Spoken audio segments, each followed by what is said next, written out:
Welcome to Travels Through Time, the podcast made in partnership with Unseen Histories.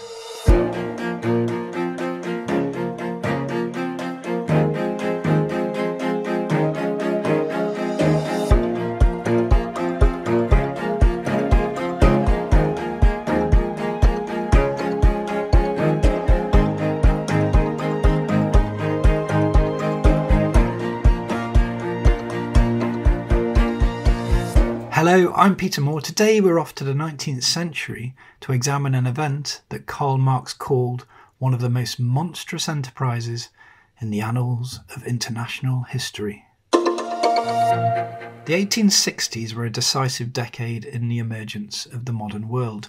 As Britain's empire extended and the United States emerged entire from a debilitating civil war, an audacious French scheme to place an Austrian Archduke on an invented throne in Mexico played tragically out. Today's guest tells us about this whole astonishing story. The Last Emperor of Mexico, Disaster in the New World, is Edward Shawcross's debut book. Widely praised, it tells the extraordinary story of Maximilian of Mexico. I spoke to Edward just the other day.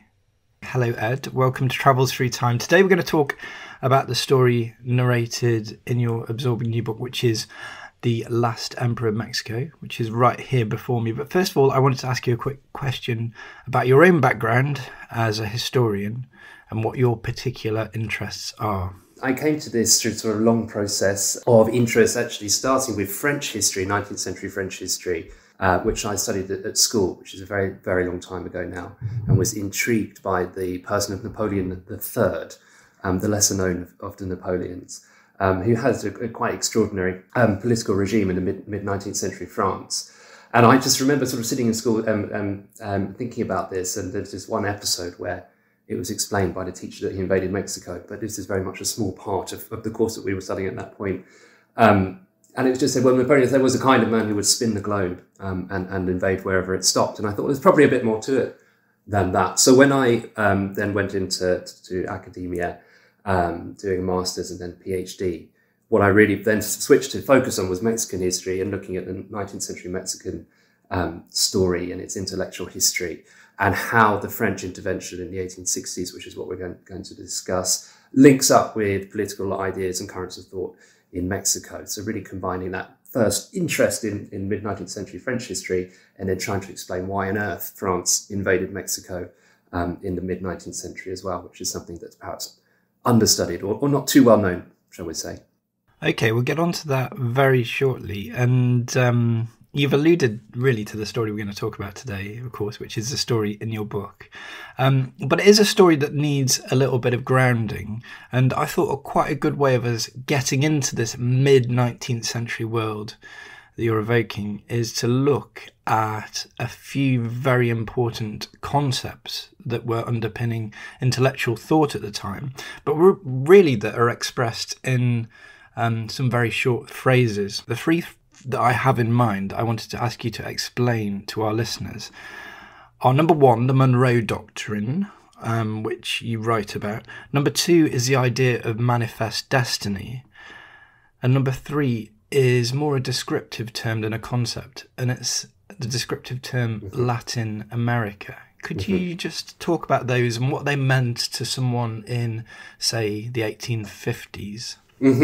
Well, I'll start with the Monroe Doctrine then. So this is in response to the independence of several Latin American states. So from really 1808 onwards, there's a series of conflicts in Latin America against the Spanish and Spanish colonialism, which it start off relatively moderate in their demands, looking for more autonomy, but then quickly, as those conflicts develop, demand independence. And by the 1820s, most Latin American nations that we would think of today have gained independence.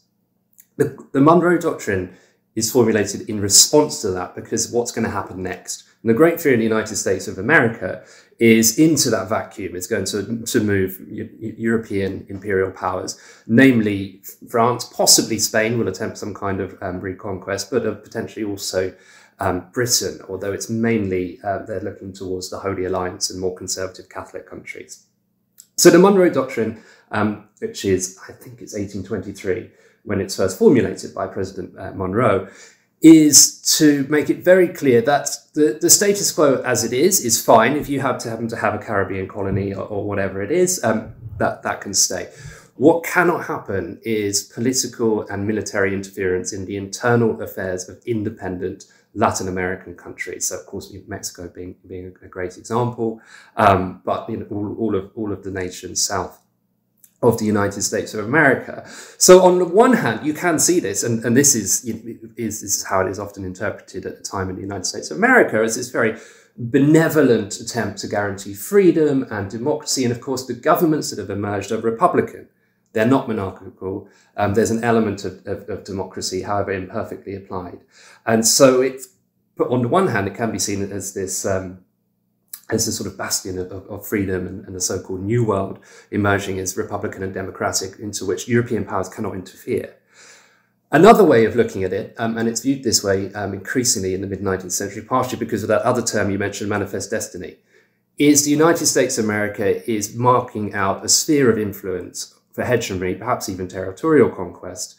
And there's nothing that the European powers, or indeed Latin American powers, wishing to appeal to European powers for protection, can do about it because of this doctrine. And the doctrine, it's one of those slightly, I think, to the 21st century, slightly odd in the sense that a kind of foreign policy doctrine would become such an important part of popular US politics. But it's something which is very much in the consciousness of as I say, in politics and presidential elections. And of course, even more so when we come on to manifest destiny. Manifest destiny, very shortly, is the idea that the United States of America has a sort of God-given right to expand westward across the continent and indeed southward as well. If you think of the original 13 colonies, it's just the eastern corner of the United States of America, relatively small territory. Within 50 years, the United States of America has become a transcontinental power with access to the Pacific. The key event for us is the US-Mexican War, 1846 to 1848. Without going into too much detail, the United States of America declares war on Mexico illegally as a border skirmish, which is, in classic fashion, turned into something much more bigger and outrageous, seemingly to the US public than it is. The United States of America declares war. This is a disaster for Mexico, which is, we'll probably come on to discuss its politics, but has had a lot of instability since independence. Mexican army loses every battle it fights. And by the end of the conflict, Mexico is forced to sign away nearly half of its national territory to the United States of America in return for US troops leaving, and $15 million. $50 million doesn't sound like a lot, and it isn't, especially when you consider that what they've signed away includes places like California, which today has a GDP, I think, that's bigger than the United Kingdom. So $15 million was not a lot then, it's certainly not a lot now. And it completely transforms the geopolitical landscape of the entire Americas. And of course, manifest destiny is the sort of the ideas and the thought that underpins the United States of America's right to do that. And then in response to that, the final term that you brought up is Latin America. And there's to simplify, there are sort of two strands of Latin America. So the term comes into existence in the 1850s. It's first coined in Paris. And there's some debate about who wrote it down first or who said it first. But there is one conception of it is to create a community of interest between Southern Catholic European countries and the former Spanish and indeed Portuguese Empire in Latin America in response to what is seen as US aggression that is very likely to continue. So if you were sitting in a cafe in 1850s Paris, which is what we associate Paris with, and you're sort of looking at what you think the course of the next 10, 20 years is going to be, you're going to see it's more of the same. There's no reason why the United States of America is not going to continue to take territory from countries like Mexico and even beyond, right down to Panama is often the fear. And so this idea of Latin America is grouping together an area of interest with commonality of religion and of culture, and crucially in this conception with France as a guide protector under sort of French hegemony and tutelage.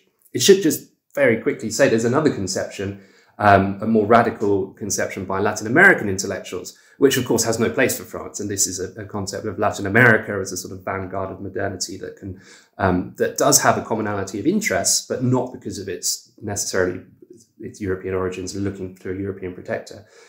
What both of the conceptions of Latin America have, and they're formulated almost at exactly the same time, is fear of the United States of America and further US aggression. There's another character I'm going to have to ask you about at this point, because you mentioned him already.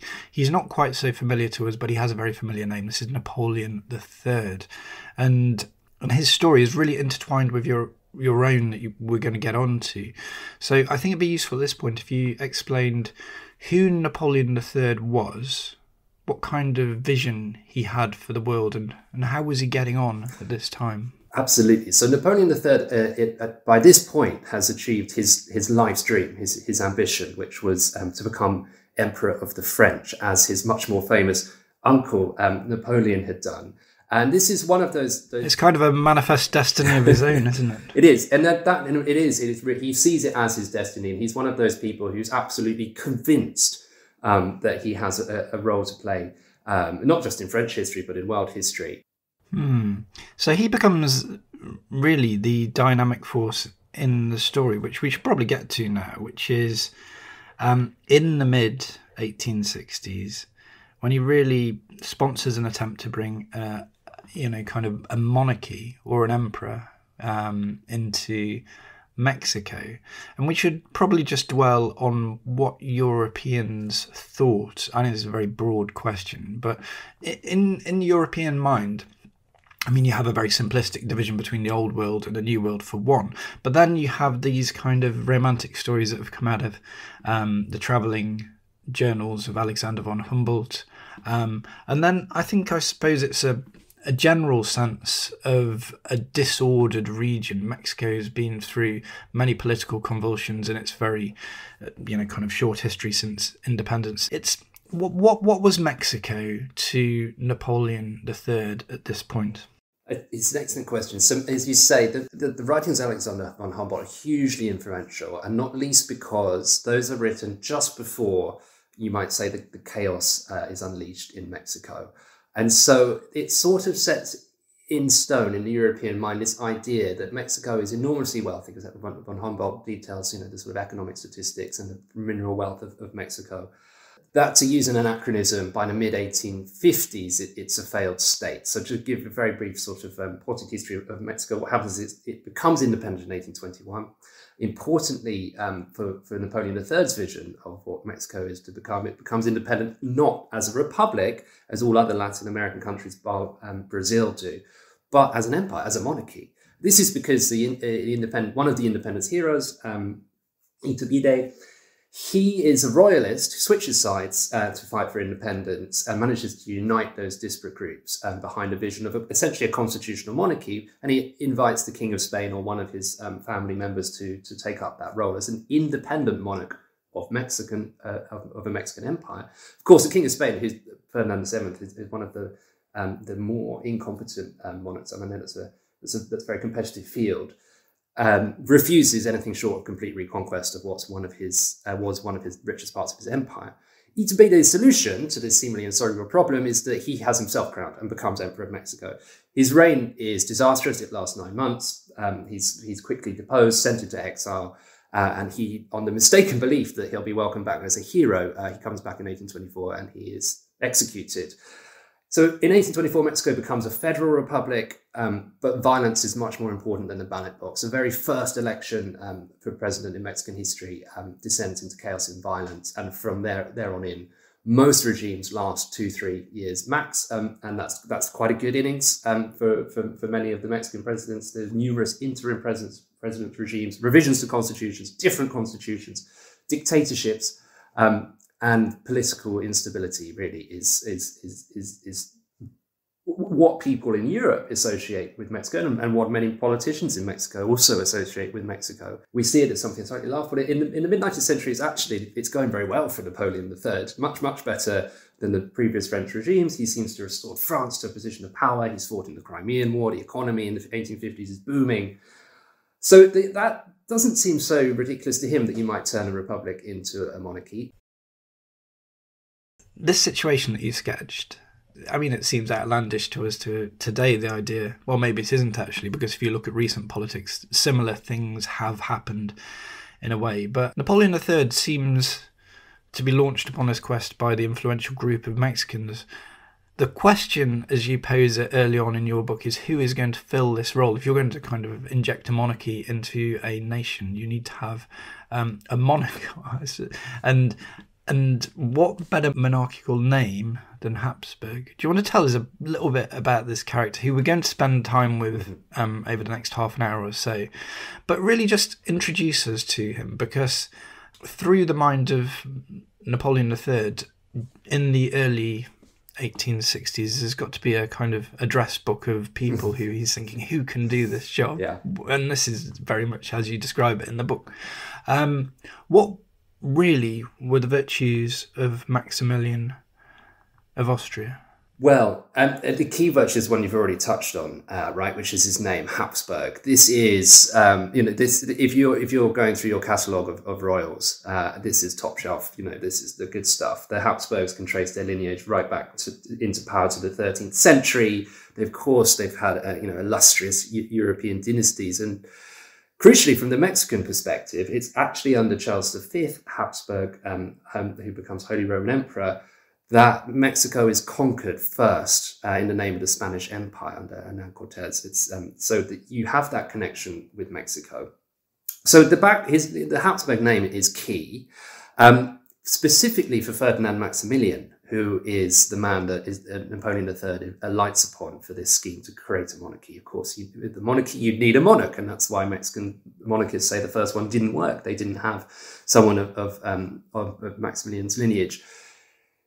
He's Catholic, which is key. But the other thing is as simple as the fact that he is available and he wants the job. Because he's a frustrated second son. It's that classic sort of trope in history, differently to Franz Joseph. And so what you have is in Maximilian is a prince with an incredibly ambitious wife, a man who himself thinks he's destined to rule, but without any possibility of that happening in Europe. He feels betrayed and let down by his brother. He finds life in Vienna boring and dull. And so if ever there was a moment where he's going to accept a faraway throne, it's when it's brought to him by Mexican monarchists and Napoleon III in 1861.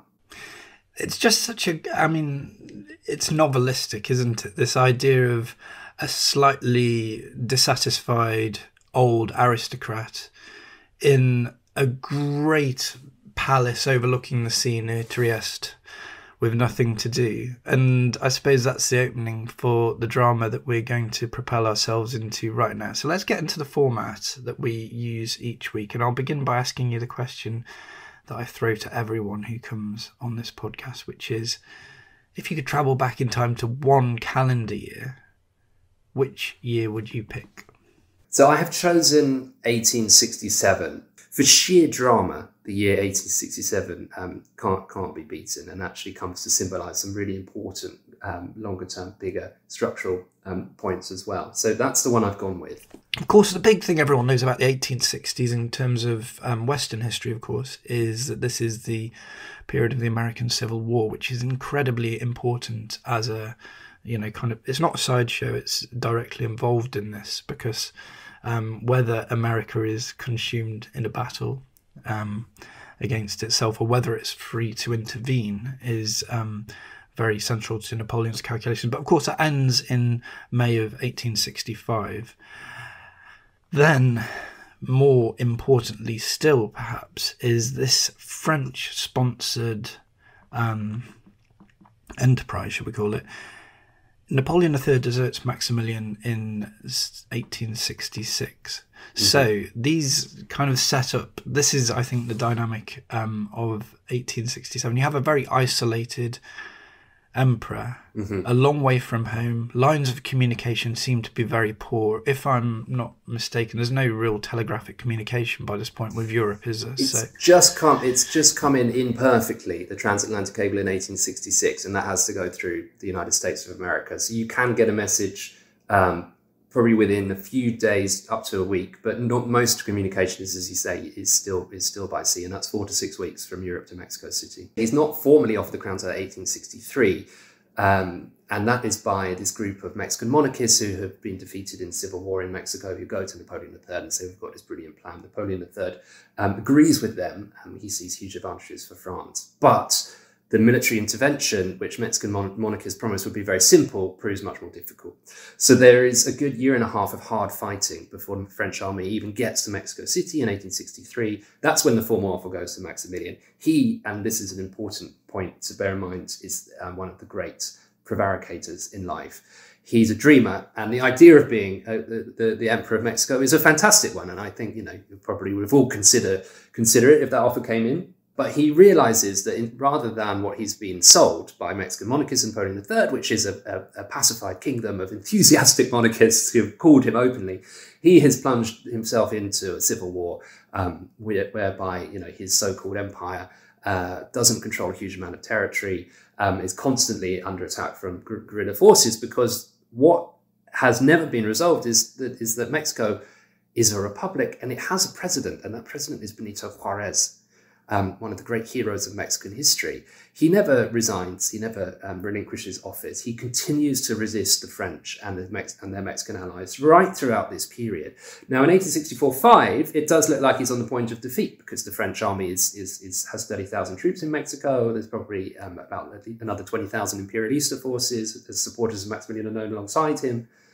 But, as you say, that crucial turning point, 1865, US Civil War ends. Monroe Doctrine, which has been put to one side diplomatically, because the last thing you want is France getting involved in the US Civil War on behalf of the Confederacy. Suddenly, the United States of America is back diplomatically. Not only that, it's got the largest army it's ever had in its history that's just fought a brutal conflict, and therefore is more than ready to embark on another war. Ulysses S. Grant is especially keen that the United States of America do so.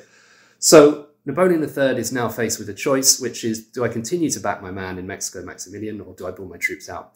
It's incredibly expensive. He's losing men every day from guerrilla attacks from Benito Juarez's forces, Juaristas as they're known. And therefore, to cut a long story short, in 1866, he pulls the plug. He says, we're going to withdraw, both our financial support and our military support. French soldiers are coming back. Now, this may have some resonance with recent military interventions. It's going to be a phased withdrawal. The troops are not coming back immediately. They're going to stay until the end of 1867. The situation in Mexico becomes so dangerous for French troops that Napoleon III says, no, they all have to come at once, because if we separate them into smaller groups, then they could be picked off, and they're all going to leave it by March 1867. He tells Maximilian that you have to abdicate. We can't guarantee your safety, and quite frankly, we think your regime is going to collapse if you stay. Maximilian nearly abdicates twice. He's painfully talked out of it.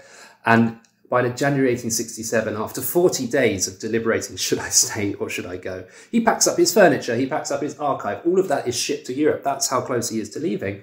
He's talked out of it at the last moment by his conservative allies in Mexico, people who's diehard supporters of the monarchy, who somehow managed to convince him that they can turn this situation around, despite the fact Juaristas are closing in on Mexico City. So in 1867, the empire is limping on. It's very much on its last legs. The French are on the point of withdrawing completely. They're no longer fighting. And again, this is parallels with what happened recently in Afghanistan.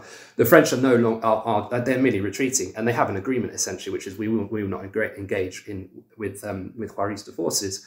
And that is the point at which we join Maximilian in 1867 at seemingly impossible odds. So he's abandoned, he's isolated. Would you say he's quite worried, or do you think he is still swept away by the possibility? I mean, you say that he was so close to leaving in the January. Has the romance, like Delaquest, has he seen just how dangerous this kind of sequence of events that we're about to walk through? Has he foreseen this, or is he still living in his fool's paradise? It would be fair to say that his grip on reality is tenuous. He's aware of the danger. He still has confidence in his abilities and also in his Habsburg lineage. So it's not just that he thinks he can pull this off. He does. He also thinks he's obsessed by honour, and he's obsessed by the question of what would a Habsburg do. He knows his history. He's been raised on tales of Habsburg heroism. And it's this idea that he can't abandon his post. It would be dishonourable for him to abdicate.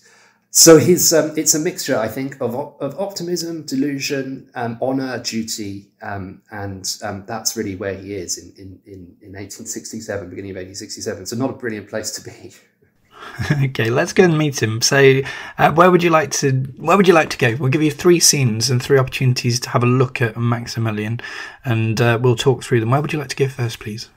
So my first scene is the 13th of February, and it begins in Mexico City, outside the National Palace. And here we meet Maximilian for the first time. So it's 7 a.m. in the morning. He's coming out the National Palace, which is a huge, wide, austere building in the great central square of Mexico City, which, if anyone's been to Mexico City, is it's still one of the largest public squares in the world. And it dominates one side of that square, adjacent to the enormous looming Gothic cathedral. So Maximilian comes out of his palace, and in the courtyard, in this main square, there are some of his soldiers. Now, these men are actually foreign volunteers, and they're waiting to speak to Maximilian, especially the commanding officers, because rumours have been abounding about what's going to happen next. Juaristas, the forces of Benito Juarez, are closing in on all of the few imperialista strongholds, including the capital. There have been rumours of a campaign, but there's been great secrecy, and so the soldiers are being called into the courtyard to receive Maximilian. I say courtyard, it's an enormous plaza. As he comes out, he explains what the plan is, and what he says to them shocks them. He is going to go on campaign. The plan is to lead what remains of the Imperialista army to a town called Querétaro, which is about 130 miles northwest of Mexico City. There are other Imperialista forces there. There are Juarista armies closing in on them. And the plan is to engage those armies, defeat Juarez, and this will restore faith in the empire. No longer shackled by the French and foreign intervention because the French troops are leaving. This will be Mexican troops led by the emperor defeating the forces of Benito Juarez. So that's the plan. Why these troops are shocked is because these troops are not Mexican. These troops are Maximilian's foreign volunteers. They've sworn an oath of allegiance directly to the emperor to protect his person. And they are really the elite soldiers that remain to Maximilian. So it's surprising that he's not going to take them with him. They've been trained, they're veterans of Habsburg wars. But Maximilian says, I am going to fight in the name of Mexican nationalism. And in order to fight in the name of Mexican nationalism, I must fight with my Mexican troops.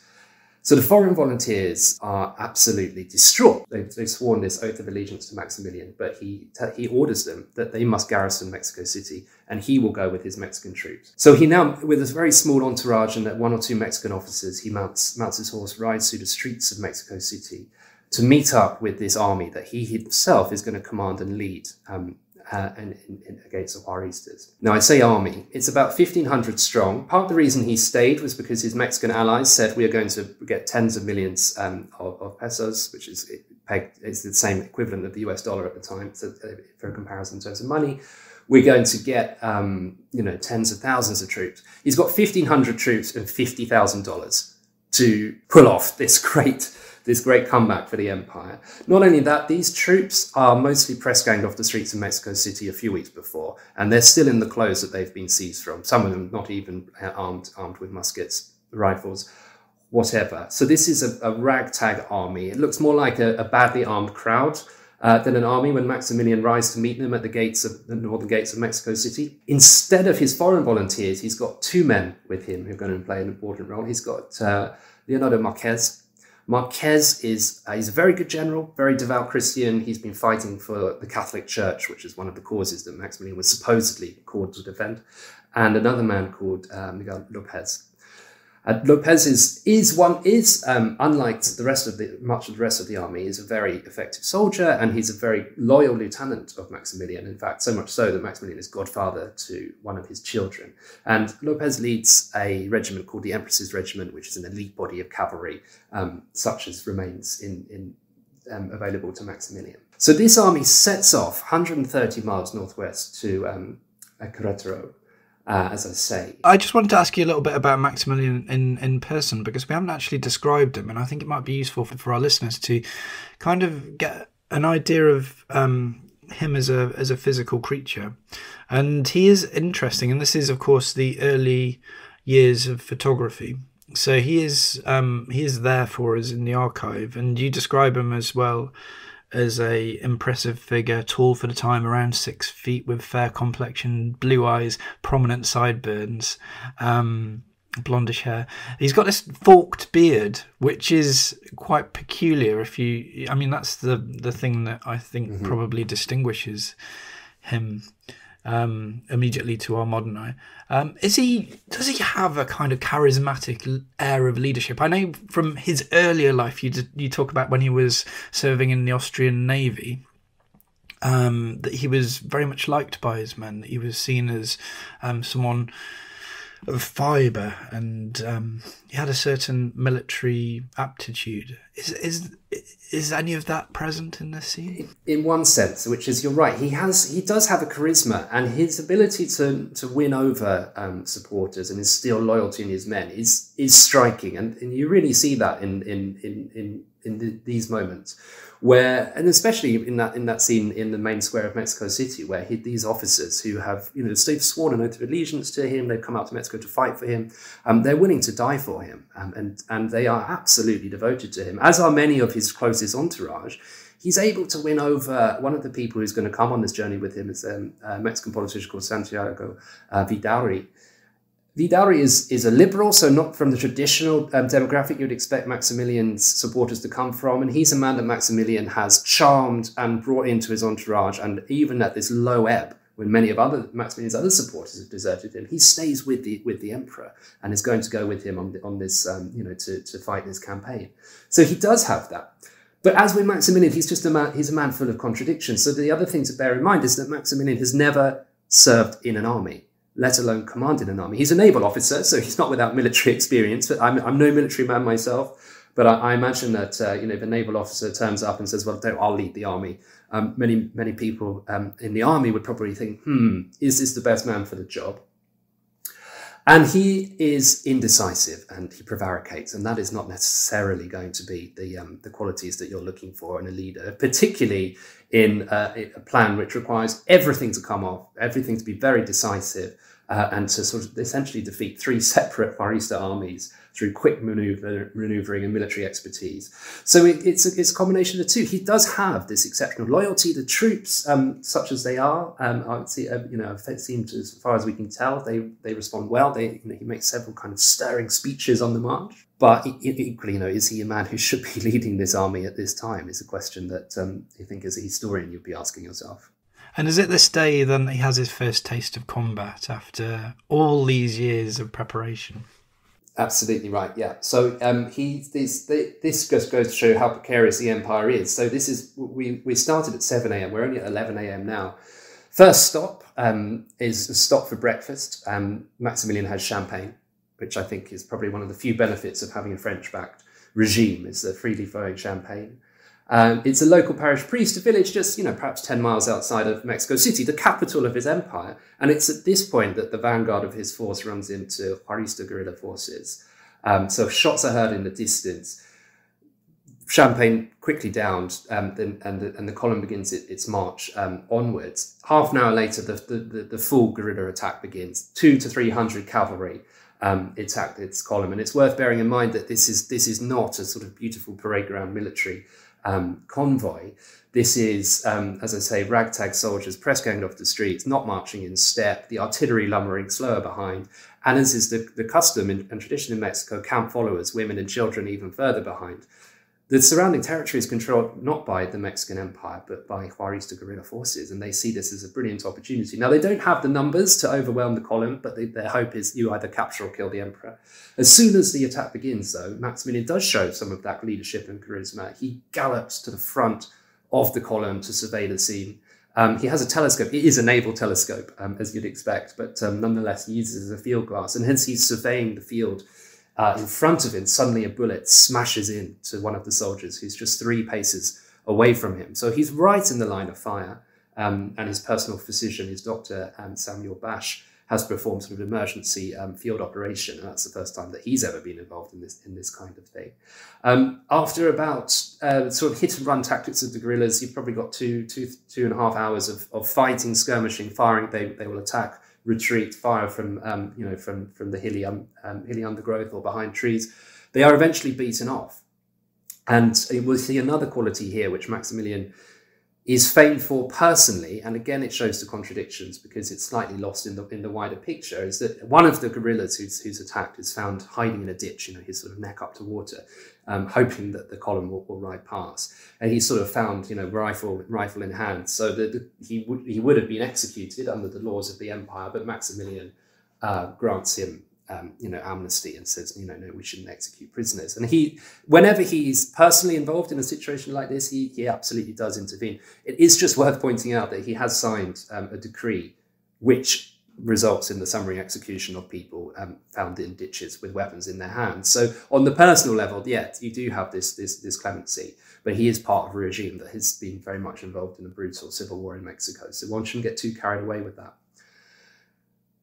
The plan is to march to a nearby town, and which they get to that very evening. And Maximilian is jubilant. He's excited. He's talking about the day's action, about how calm everyone is under fire. His personal secretary, a man of letters, he commends for showing great bravery. He's in good spirits. So he thinks that the convoy is going to get through to its destination. He thinks that they've shown militarily that they can handle themselves. They've beaten off this guerrilla attack. And then the final thing that gives him hope is that in that evening, just after he's had dinner, reinforcements arrived from Mexico City. So a small party, Vidal, who I mentioned earlier, and a few others, were delayed in their departure.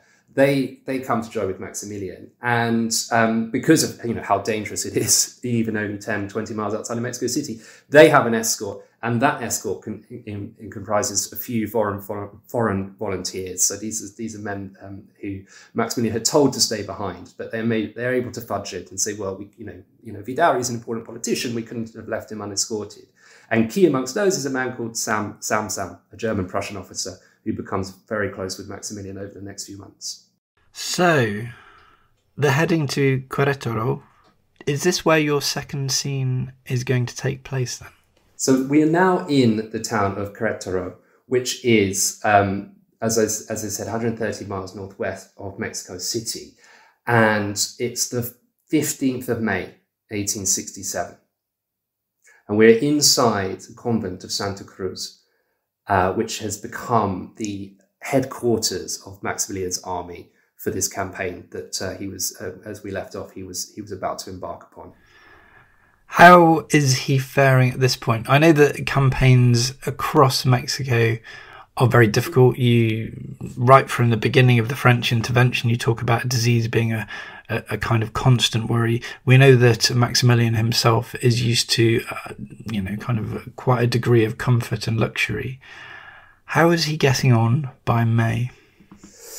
So we left off. Maximilian was confident about his chances of success. That confidence now is waning. He has been under siege for just over 70 days in this town. It's Querétaro is relatively large, relatively important town in Mexico. Querétaro, it's a town about 30,000 inhabitants. The journey to get there was difficult, but Maximilian made it, and he's now linked up with about 9,000 to 10,000 soldiers in total for the Imperialista cause. Now, the town is surrounded on three sides by hills, and then to the west is an open plain. And that's going to be important because there are three Juarista armies bearing down on Maximilian when he arrives there in early March. Now, the plan was to defeat these armies separately, one by one. You go out and there's a chance of success, or at least that was the plan that some of his generals advised him.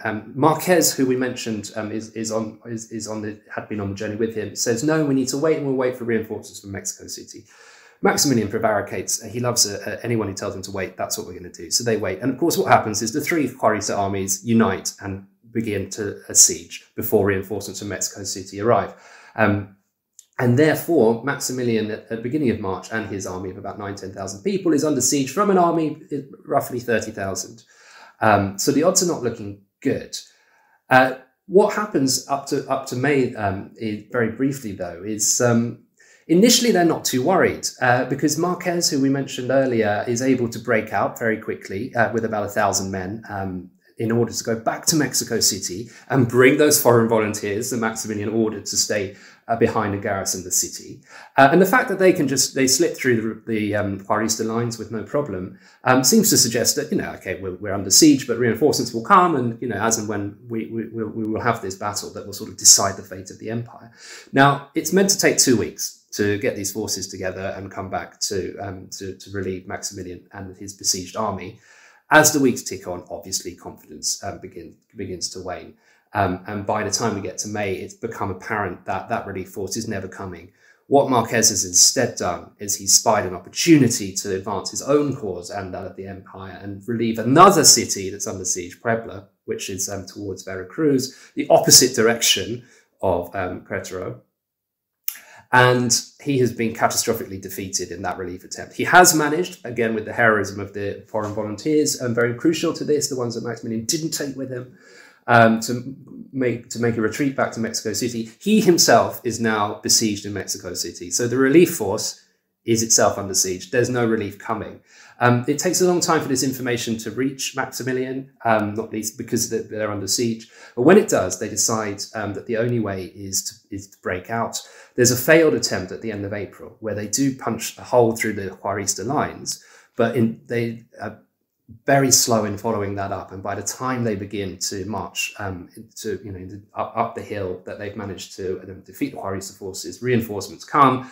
That escape route is closed off. But again, the fact that they were able to do that relatively easily seems so we can just repeat that plan. Now, the problem by the 14th of May, which is where we now join Maximilian the night before the 15th, is that all of those problems you associate with the siege are kicking in. Starvation, lack of munitions, morale is collapsing, desertion is rife. They're losing 10, 20 people a day. And, they've only got about 6,000, 7,000 people left to hold on to this town.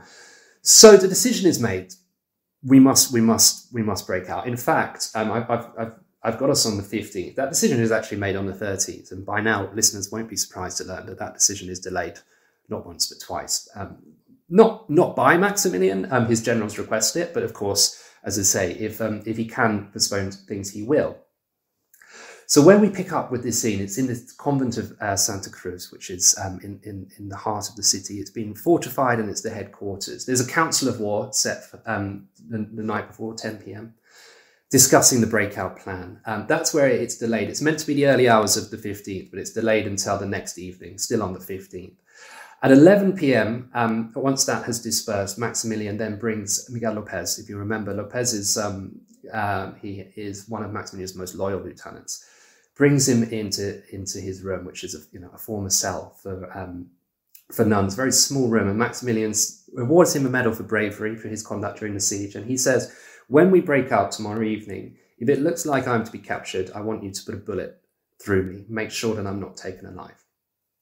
And these are the last words that he says to Lopez. At 1 a.m., obviously it's quite hard to sleep in a siege. I'm always quite amazed that they do manage to get any sleep. He goes to bed. But as I mentioned earlier, Maximilian, he's suffering from dysentery. He has terrible fevers and stomach cramps, really painful stomach cramps. So he summons his doctor. His doctor administers pain relief in the form of opium pills, which I'm sure combined with the hunger, the champagne and the fever is probably not making the decision-making process brilliant. And it's not until 3:30 in the morning in this convent that Maximilian finally is able to go to sleep.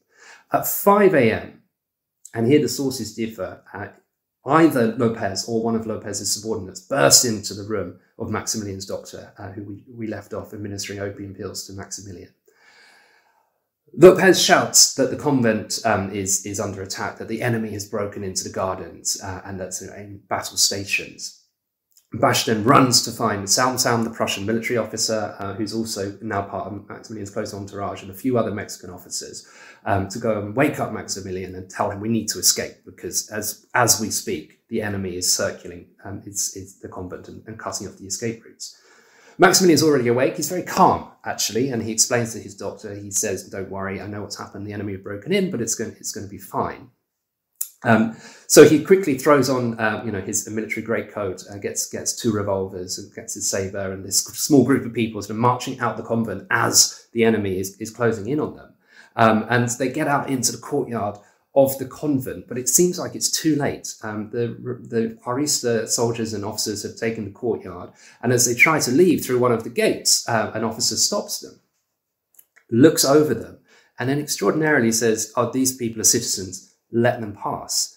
So it seems as though they've not been recognised in the chaos and confusion, because by now, of course, people have realised that there are troops inside the town, and fighting is breaking out, sort of desperate rearguard actions. Maximilian is determined, and again, as one could talk that charisma, that heroism that he seems to find in these last few months of leading his army. He's going to make a last stand, and he's going to go to a place called the Hill of the Bells, which overlooks the town to the west, and there make a last stand. It's fortified, it has artillery on it, and it has troops on it, and it's a great place, of course, to direct the battle that he thinks is about to take place. Now, it's about a 20-minute walk, brisk walk across the town for them to get there. And on the way, he finds he bumps into Miguel Lopez again on horseback, who says, "Your Majesty, the town is falling. We must hide you. That way perhaps we can spare your life." To which Maximilian retorts, "Never, we will go to the Hill of the Bells and we will carry on fighting." And Lopez at that point doesn't come with them. He goes off, and we'll find him later. We get just to this hill, which it's a very slow, sort of gentle, undulating slope, but it's not a huge thing that it's sort of huge hill overlooking the town. But it's a significant incline which they're walking up. At this point, it's clear where they're going. The Juaristas are directing their fire on Maximilian and his officers. One of Maximilian's Mexican officers stumbles, and he has to pick him up and sort of carry him with one of his other officers between the two of them, as shells are raining down. And they get to the top of the hill, where Maximilian is determined to make this last stand. Of course, he can see the town below him, which is swarming with Juaristas, and there is some resistance from his imperialist forces, but they're surrendering all around him. 3 separate artillery batteries, some of them artillery batteries that were imperialista, and now the Republicans and the Juaristas have now taken control of open fire on this hill. And this is just as dawn is breaking as well. So you can sort of imagine the drama, the shells raining down around Maximilian, who remains remarkably calm under fire. At this point, his closest officers and friends, they suggest that what he's actually looking for is a glorious death. He says to one of his best generals, Mejia, who's one of his cavalry commanders, "Is there any way we can break through?" He asks him a number of times, and Mejia says, I don't care for my own life, but I'm not going to lead you to certain death. There are thousands of troops that they would have to cut their way through. It's not going to happen. And so Maximilian realizes that the game is up. He sends one of his officers down on horseback with a white flag to surrender. He burns 2 pieces of paper, 2 documents that he doesn't want to fall into the enemy's hands. And eventually the firing ceases. Juarista forces come up to escort him down into the plain and to meet their commanding officer. The commanding officer of the Juaristas is a guy called Mariano Escobedo. Escobedo is, he's a good Republican liberal who's grown up in the sort of harsh Sierras of northern Mexico from a very ordinary family. And it's to this man that the Habsburg Archduke, so-called Emperor of Mexico, hands his sword and surrenders. A few things.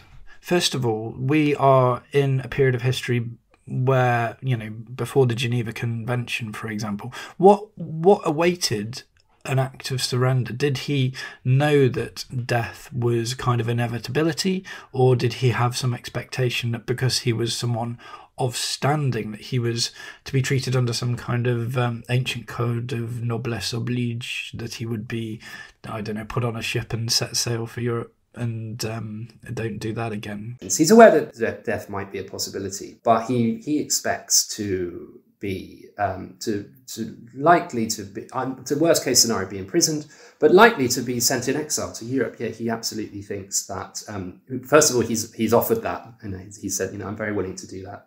And the other thing, of course, is that if you think of the 19th century heads of state, and of course whether he is a head of state is exactly the contested point. tend not to be executed.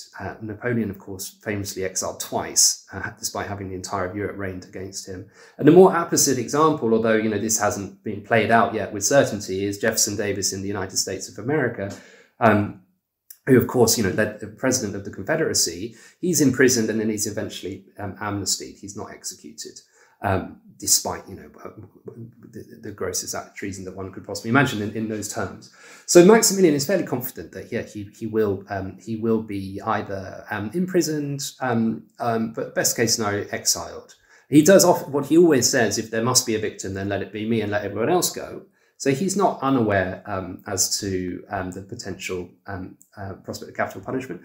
He expects to be released. And also in this really fascinating geographic kind of forum for events, it feels like a theatrical setting for something like this. It's almost an amphitheatre with the three hills on each side. And of course, Maximilian making his last stand on the Hill of the Bells itself, and being able to sort of see the town falling in real time must have been quite a moment. Yeah, really, really panoramic. And then at the heart of it, this act of surrender with the sword being given over. So yeah, absolutely compelling. Hi there, it's Peter here. UnseenHistories.com is now 3 months old, and already it is packed full of enticing, illuminating, and excellently presented historical material. If you give the site a visit today, you'll see many beautifully illustrated excerpts of books that we've featured on Travels Through Time. There's excerpts from Malcolm Gaskell's Ruin of All Witches, Nigel Pickford's Samuel Pepys and the Strange Wrecking of the Gloucester, and Gary Shaw's Egyptian Mythology, along with many others as well. For those of you who like maps, you might want to check out the utterly compelling series of pieces on the Battle of Fredericksburg in 1862. That was a crucial moment in the American Civil War, along with a range of fabulously colorized images from Jordan Lloyd. It really is history for our times.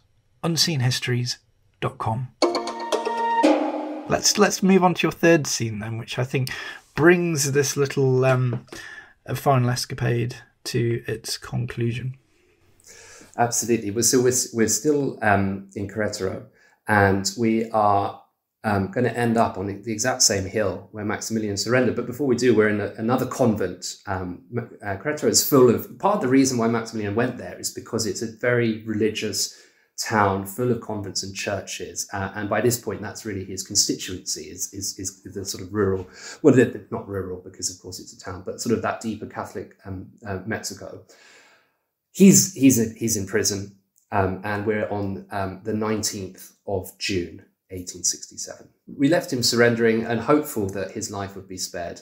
That's not the case at all. He is put on trial, but it's little more than political theatre. In fact, it's actually held in a theatre, the trial, and the theatre is named after the first emperor of Mexico, Iturbide, who listeners who've been paying attention will remember was actually executed in 1824. It's a court-martial. He's tried not under civilian law, but under a law passed in 1862 by Benito Juarez, which essentially said anyone who is caught in the act of helping the French intervention, which is the regime change which that brought, is guilty, and that there will be the punishment is death.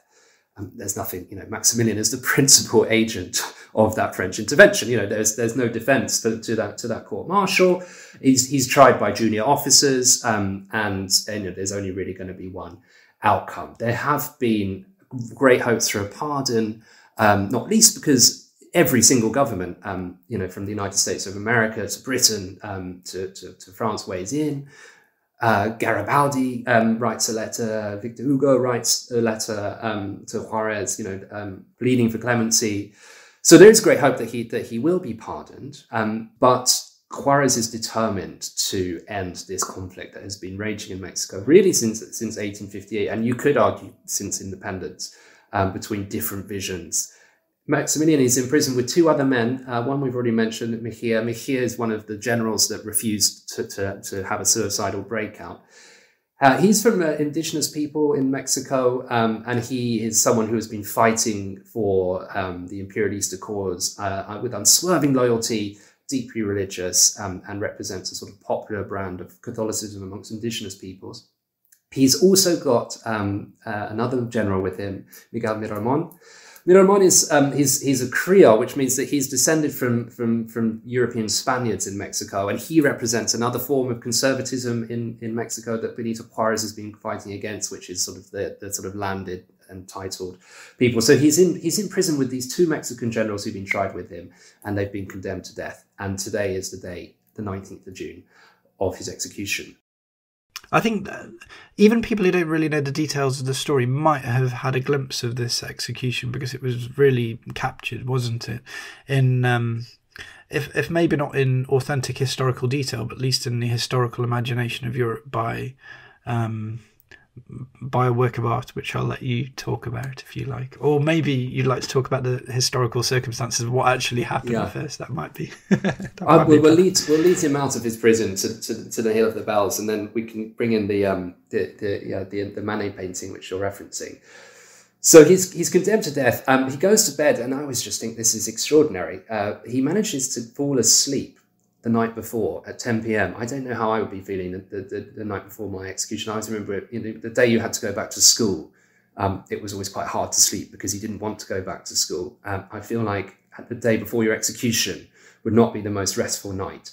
He manages to fall asleep, but at 11:30 p.m. The day before, he's woken up by the commanding officer, Escobedo, the man who he surrendered to, who wants to bid him farewell. And I think just how annoying would that be if you'd actually managed to fall asleep the night before your execution, and then someone comes in to wake you up to say goodbye.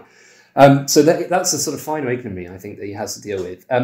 Whether he is actually asleep after that or not, who knows? So his doctor says that he is, who's the person who's with him, and writes a memoir about it. So he wakes up at 3:30 a.m. He hears mass with his two generals, Miramon and Mejia. Breakfast, 5:45, his final breakfast. This is coffee, chicken, half a glass of red wine. I think I probably would have wanted a bit more of the wine for this final moment, and some bread.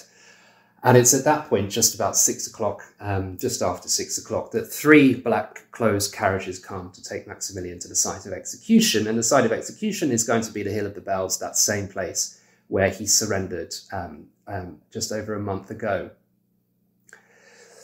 He's incredibly calm and stoic and brave, I suppose the word would be, in these final moments. He walks to the place of execution. He has some stirring last words, which he speaks very clearly and very loudly in Spanish. And he'd actually had a conversation with the Prussian ambassador or minister, diplomatic minister, the day before. It's another really good talking about sources. One of the few people who actually witnesses the execution and leaves an account is the Prussian for want of a better word, ambassador. He's a diplomatic minister. And Maximilian had told him he was ready to die. He'd heard false, as it turned out, rumours that his wife, Carlotta, had died. And so he said, there's, sort of paraphrase, there's nothing left for me in this world, but, I will join her in the next. And the other thing that he says is that he'd always wanted to die on a beautiful cloudless day, which it is at this time. The sun is just rising as he looks up from the Hill of the Bells. Now, the famous depiction of this is, as you say, is by Edouard Manet, and it's his painting, The Execution of Maximilian. In terms of how the execution actually plays out, the painting has one or two factual inaccuracies. So Maximilian is not in the centre. He's actually on the right from the point of view of the execution of the firing squad. There's also a firing squad for each prisoner as well. So it's not the 3, 4, 5 men or whatever is in that painting, but each prisoner who's going to be executed at the same time has 5 men each, I think it is, for the execution. Also, Maximilian is not wearing a sombrero. His final moments, he gives some money to the executioners. He tells them to aim at his heart. Mejia doesn't say anything. Mejia's very sick, actually, and chooses not to have his final say. And it's actually Miramon whose words are the final ones that are spoken after Maximilian. Maximilian then stares straight at the firing squad, glances up at the sky, and the order is given to fire, and he falls down and dies almost instantly. There are sort of various apocryphal accounts of him doing various things, but it's very unlikely. It's that he was hit by 5 or 6 bullets through the torso, and that the death would have been pretty instant. His doctor says one of them went straight through the heart and pierced the atrium. So anything beyond, there are sort of all kinds of legends that arise from it. And that's the tragic end of the story, and the final scene. It literally is the end of Maximilian, and indeed the Mexican Empire, which of course dies with its emperor. Is this a tragedy? Is it a farce? How do you look back at this now as a story?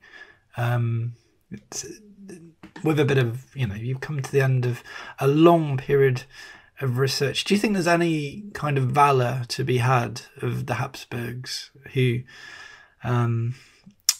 were like kind of so strongly in Maximilian's mind throughout his lineage, what he was trying to do? Or do you think this was just a misguided moment? Because people at this time in the mid-19th century, in an age of empires, were playing out their ambitions on the most ridiculously global scale. You could send someone to Asia and they'd come back with a country, or they might do the same in South America. Is it a moment in history? What do you think?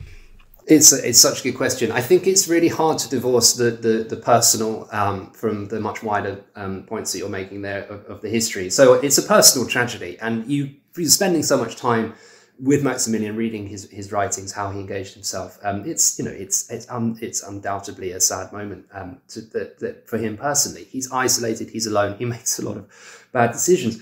But from Benito Juarez's point of view, he's a usurper he's not a usurper because there's no throne to steal. I mean, he's part of an outrageous French imperial project of regime change.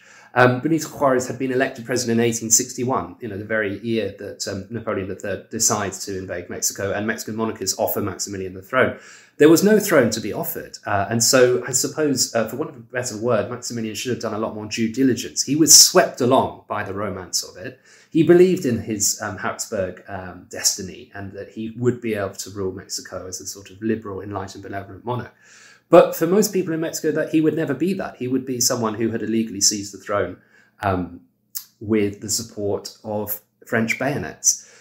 So there's the personal tragedy of Maximilian, I think, has to be put in that wider context, not just of French imperialism, but also the heroic resistance of Benito Juarez, who's in many ways the hero of this story, and maintaining at times against seemingly impossible odds, in some respects, much worse than Maximilian's final stand. I mean, there's a point where Juarez is sort of down to about 200-300 men on the border with the United States of America, about to be captured by French troops. So I think it's really important that you, although it's very easy to be caught up in the personal with Maximilian, to put it in that wider perspective, as you say, of European imperialism and Republican resistance in Mexico, and not get too carried away with the tragedy of it.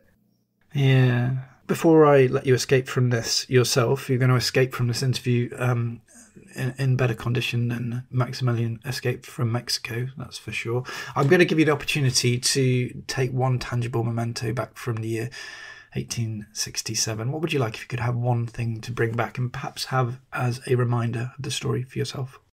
I think so. As Maximilian is walking his final steps, he's carrying a silver crucifix, which to represent his piety and his belief in Catholicism. And I think it's slightly macabre memento or vignette to have from the period, but it's just such. I sort of imagine in my mind such a striking image, and he's dressed in black, and he's carrying this crucifix to his to meet his fate, and it would just be an extraordinary object, I think. Yeah, something to ponder upon as you glance at it, indeed. Well, this has been really enjoyable. Thank you for the wonderful descriptions, and congratulations again on The Last Emperor of Mexico, which is a really, really, really great account of an extraordinary episode in 19th century history. Edward Shawcross, thank you very much for coming on Travels Through Time. Absolute pleasure. Thank you so much for having me. I've really enjoyed speaking to you. That was me, Peter Moore, talking to Edward Shawcross about his captivating new book. The Last Emperor of Mexico, A Disaster in a New World, will soon be published in hardback by Faber. As ever, there's much, much more about this episode on tttpodcast.com, but for now, that's it. Thank you very much for listening.